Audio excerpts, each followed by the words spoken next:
Hello friends, welcome to அரிசி சமையல். இன்றைக்கி நம்ம வீடியோவில் மட்டன் சுக்கா பண்ணிக்கலாம். அதுக்கு நம்ம ஒரு பொடி ரெடி பண்ணிக்கலாம். ஒரு 3 ஏலக்காய், 4 கிராம்பு, ஒரு சின்ன சின்ன பட்டை, ஒரு 3 பட்டை, இப்போ சோம்பு 1 ஸ்பூன், சீரகம் 1 ஸ்பூன், மிளகு 1 ஸ்பூன்,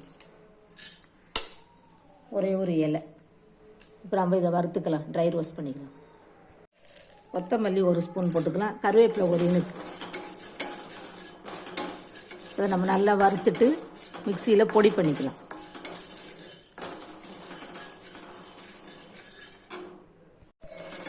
இப்போ வறுத்தாச்சு. இப்போ நம்ம எடுத்து ஆற வச்சு அரைச்சிக்கலாம்.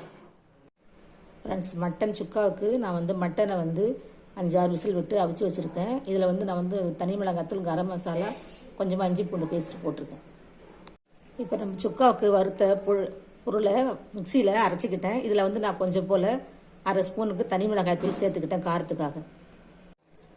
கொஞ்சம் நல்லெண்ணெய் ஏற்கனவே இருக்குது, இன்னும் ஒரு 2 ஸ்பூன் சேர்த்துக்கிறேன். நான் டைரெக்டாக வெங்காயம் போட்டுக்கிறேன். ஒரு வெங்காயம் கட் பண்ணி வச்சுருக்கேன், அதை போட்டுக்கிறேன்.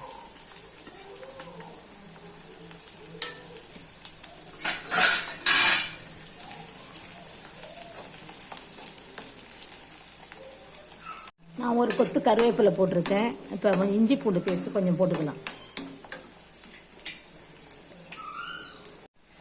நான் ஒரு 1/2 ஸ்பூன் இஞ்சி பூண்டு பேஸ்ட் போட்டிருக்கேன். இப்போ நம்ம அரைச்சி வச்ச பொடியை போட்டுக்கலாம்.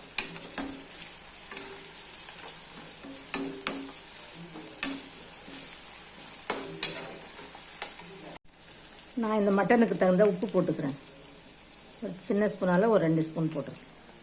இது சும்மா டேபிள் சால்ட்டு போடுற ஸ்பூனு.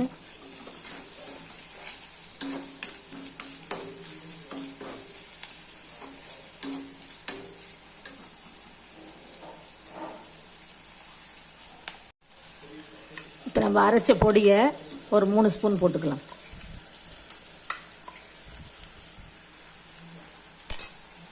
இப்போ நம்ம அவிச்ச மட்டனை அப்படியே ஊற்றிக்கலாம்.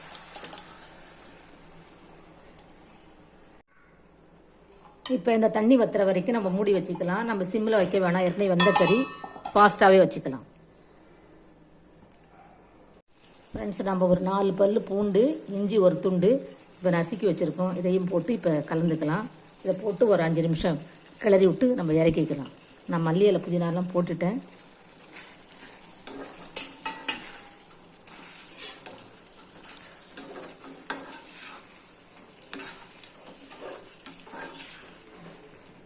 நம்மளோட மட்டன் சுக்கா ரெடி ஆகிடுச்சு.